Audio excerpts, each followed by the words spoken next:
Harry and Meghan, the whole conversation around them, love them or hate them, no one sits in the middle. You're on either side of it. So obviously when I was asked to do this, I thought, what a fascinating week to be just up close and personal and see what it's all like. And it was fascinating. Firstly, I've got to say, having followed all the headlines and written a lot of them over recent years about Prince Harry, I think I'd created this perception of him that he would be very surly and unpleasant. He seemed to love the job of being a royal because, make no mistake, this looked a lot like a royal tour. I can tell you from the front row seat I had, it looked a lot like a royal tour, bar the commercial aspects.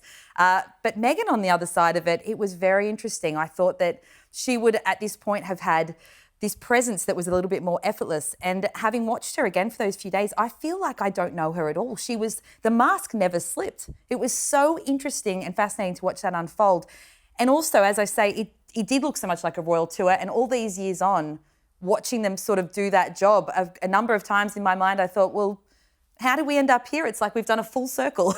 They left the royal family, they went and launched all their commercial projects, and now they're back in this sort of half in, half out, which was exactly what they'd initially pitched and it was turned down. But I do feel like we've now entered very much a new era. So during that trip, it looked like a royal tour. If it looks like a royal tour, sounds like a royal tour, it's a royal tour, isn't it? But there were commercial deals that were launched while you were out there. And we were sitting here in the UK and viewers were watching, in the US and around the world. What was it like when you were out there? Because, as I say, it looked like a royal tour. We had hospital visits, we had Bondi Beach. But during that, there was drops where they put this, you went on MasterChef.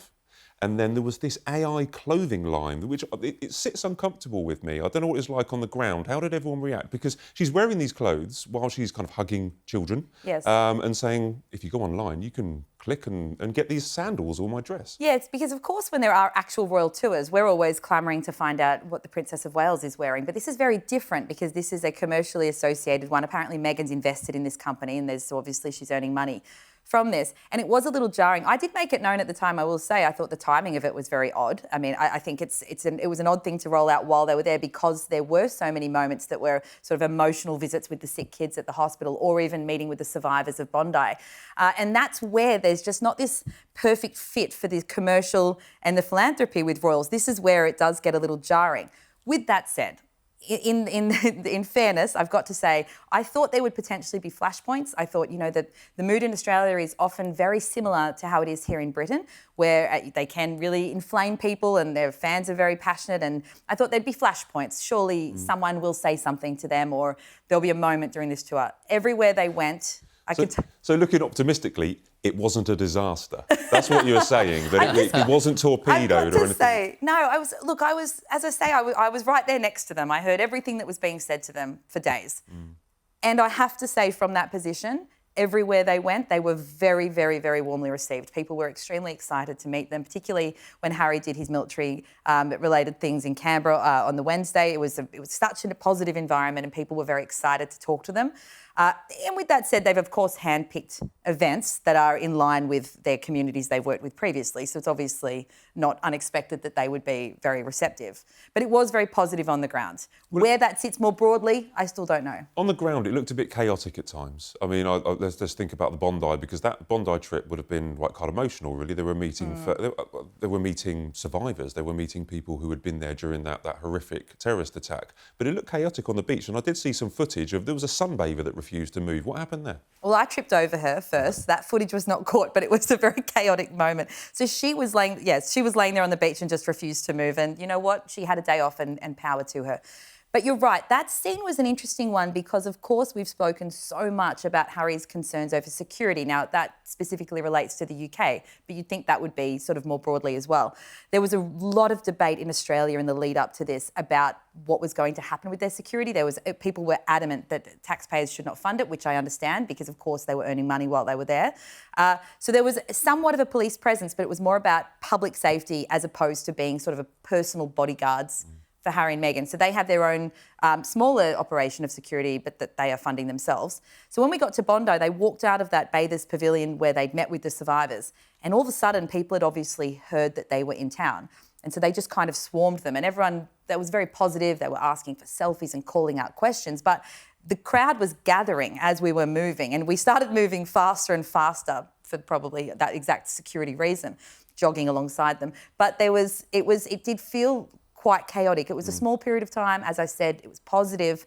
But there was, given Harry's concerns over security in the past, it was quite an interesting situation to find yourself in. See, Bronte, these are anecdotes, but they're not gossip. I've asked for gossip. But no, seriously, Cameron, where do you stand on this idea that it is a faux royal tour, or it is a royal tour, but there was lots of monetised aspects? Because I've noted that she also released some candles that are relevant in some of the topics and descriptions to her two children. Yeah, that Mother's Day candles, as you say, the descriptions kind of themed on the two children. I think Lilibet has some water lilies in there as a scent, and not Harry's, and Archie's has ginger in there, perhaps a nod to his hairstyle. But what I think is jarring for the candles in particular is that the descriptions talk about Prince Archie and Princess Lilibet. Now, I thought during that Sandringham summit that they agreed they would not commercialise their royal titles. So the question is, if, as it appears, that's exactly what they are doing, how are they getting away with it? And just on the broader point in terms of the royal tour, I think if I'd been in a coma for 6 years and woke up just before this tour started, I would have thought they're still working members of the royal family and it's all great, what is going on. But as you say, Bronte, it is this kind of half in, half out royal tour. They are doing philanthropic engagements on topics which are close to their hearts, alongside these commercial engagements, particularly Meghan, I noted. There were more commercial opportunities for Meghan in Australia than there was perhaps for Harry. The key difference is they were not representing King Charles on an officially sanctioned royal tour as King Charles being head of state. They were there in a private capacity. So arguably from their point of view, they would say, well, we can do this if we want. But I just keep going back to that Sandringham summit and what the late Queen said, and saying you can't be half in, half out. You can't commercialise your royal titles. And is this going to be the new normal for Harry and Meghan when they come to the UK, if they come to the UK in the summer? Are we going to see a similar situation unfold? And what is King Charles and Prince William going to think of that? Well, what can they do about it? I mean, one of the interesting things you mentioned there about Prince Archie and Princess Lilibet, and are they being monetised? They don't seem to make a final decision on what they want to be called when they were in Australia. I think when she first visited, she said, "Oh, just call me Meg," and this is H. And then we had her, she was advertised as Duchess of Sussex at a speaking engagement. And then I think, Bronte, your story that you wrote there saying that they were kind of frustrated that they had been called or Meghan had been called royalty when she was to appear on MasterChef. Yes, this was quite interesting. There was a bit of a kerfuffle while I was there. And as you say, as you rightly point out with the titles, and it was when I don't know if you'll count this as gossip, you can just let me know afterwards. But when we were at the hospital before they arrived, people were quite stressed about what to call them, and they were asking, and the team made it very clear, they're very relaxed about titles, which again, it doesn't all sort of move together seamlessly. It doesn't seem that way that they're relaxed about titles. But that's it what, seems and they're that's what obsessed with their titles. You point out the Prince and Princess. I don't get the message here. They're royalty. It's a really difficult balancing act because they're going there as members of the royal family on a private visit, and we haven't got to the bottom of how they actually use their titles yet. So, and the MasterChef one was quite interesting. So I'm sure as British viewers are across as well. So MasterChef is, of course, the cooking show, and in Australia it's a huge show. So there was a lot of interest when that broke that she'd be on there. But that was filmed while she was there, and the news broke later that day. But when the introduction for her happened, one of the judges there had very excitedly, I'm sure everyone has seen the promo, very excitedly says, kitchen royalty, etc.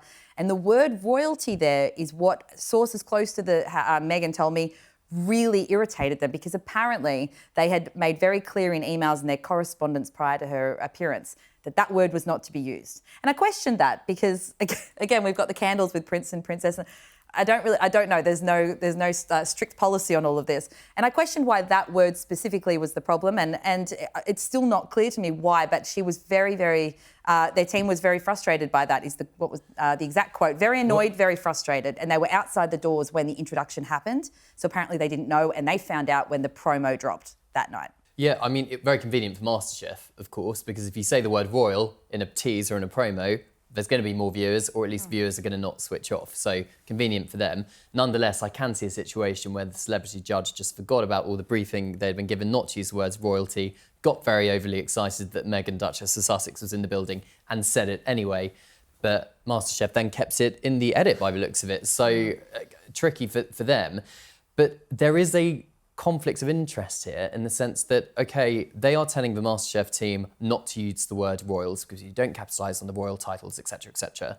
But then in the candles, we've got them using in the description Prince Archie, Princess Lilibet. So where's the line drawn here? Well, we need to draw a line. The King and Prince William at some stage need to maybe draw a line, because is there touchiness, as we've reported a couple of weeks ago and also in the paper, is there touchiness because they want to replicate this Australia tour worldwide? They want to use it as a blueprint to maybe come back to the UK.